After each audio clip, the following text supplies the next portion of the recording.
It may be hard to imagine, but underneath these vast waters there was once a city.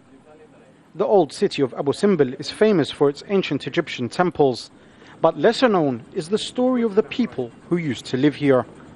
They are Egypt's Nubian community, forced to leave their homes when a huge dam was built in the early 1960s.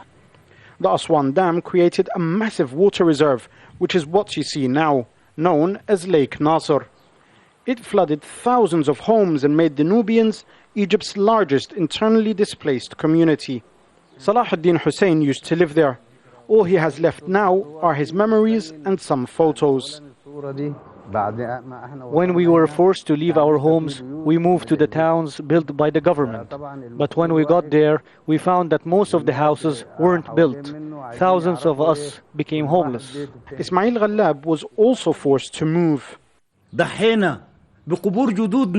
We sacrificed our homes and our ancestors' graves for the dam to be built.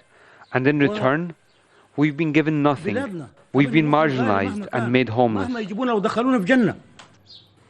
The Nubians depend on farming for their livelihood. Now they're forced to live in underdeveloped towns deep inside the desert, where previous governments had promised to build them houses. In this place where I stand now is meant to be where one of those homes or houses was meant to be built. But as you can see, the homes here have either collapsed or the completion never realized, because the ground they're meant to be built on, the ground I'm standing on now, is actually geologically unstable because it rises and sinks almost haphazardly, meaning it's impossible to build something here.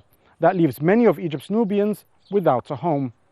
They were especially neglected under former President Hosni Mubarak, whose government failed to invest in their towns and cities or create enough jobs. Now the country is about to get a new president, and Egypt's Nubians are optimistic. We will never forget our origins. Even the Nubian child born today considers himself displaced and wants to return to the banks of the Nile. We hope that the next president can relocate us to the Nile and give us back our livelihood. Like many of Egypt's Nubians, Salah ad-Din still holds on to his culture and the dream that one day he will leave the desert and live once again on the banks of the Nile. Much of that could very well depend on who Egyptians choose as their next president.